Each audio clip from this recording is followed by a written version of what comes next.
People used to call Bill Gates, the founder of Microsoft, a nerd. He wasn't glamorous like Steve Jobs, the co-founder of Apple Computer. He wasn't a guru like Alan Kay, the pioneer of personal computing. He was just a nerd who dressed badly and talked gobbledygook. Today, Bill Gates is worth around $7 billion. His company Microsoft is worth around $27 billion. And the Windows interface is to be found on 9 out of every 10 PCs sold throughout the world. Today, if you call Bill a nerd, you do it nicely.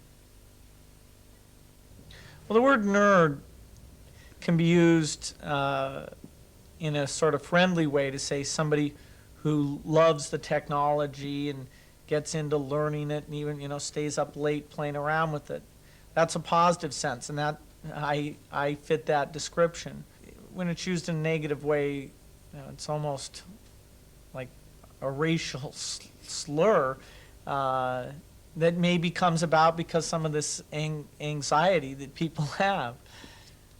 Some of that anxiety might come from the fact that Bill Gates isn't content with his Windows system running just a few PCs. He wants it to run the world, spreading like a computer virus into our faxes, our phones, our TV sets, and yes, even our toasters.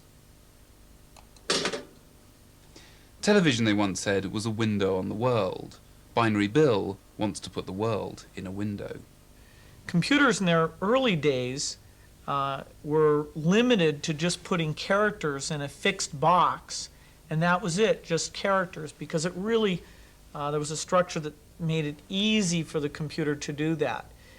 And so it was a key element was getting the computers to be fast enough to be able to do all this work of painting things onto a totally flexible, what's sometimes called a bitmap screen. They call it that because if you can turn on and off every little dot, that means that you can think of it as a bunch of ones and zeros, a one where it's turned on and a zero when it's not.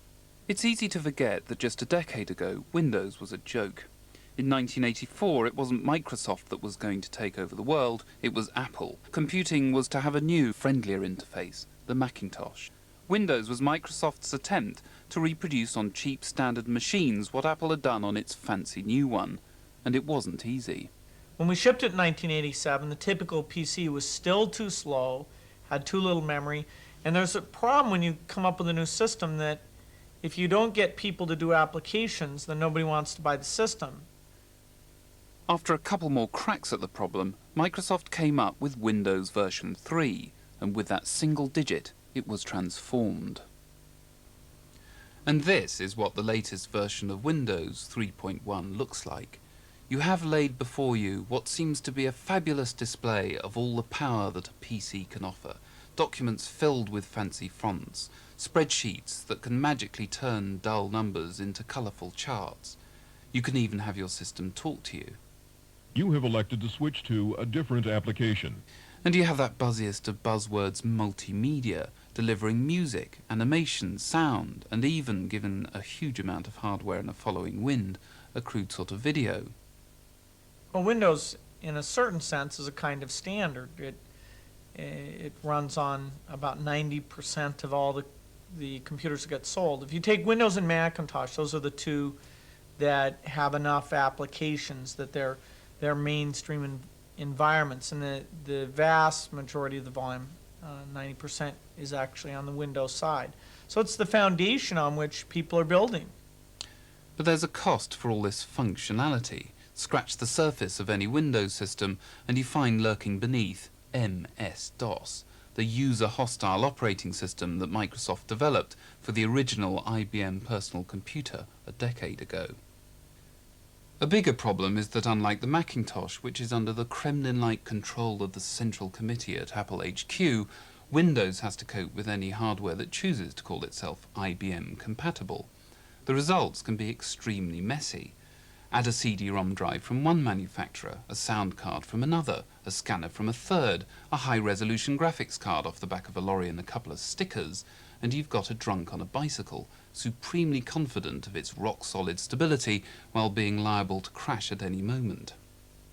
The next version of Windows, codenamed Chicago and due out later this year, will, we're told, solve such problems. Under the title Microsoft at Work, it's destined to become the standard interface for controlling all office equipment, PCs, faxes, phones, printers and pocket computers.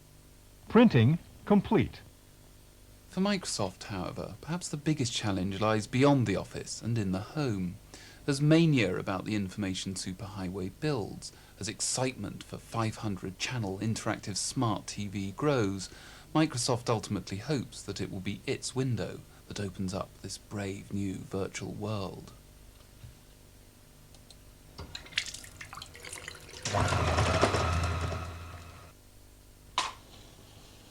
And what will you get? I mean, over using the sort of system that you're piloting over the next few years, I mean, just what will come out the screen?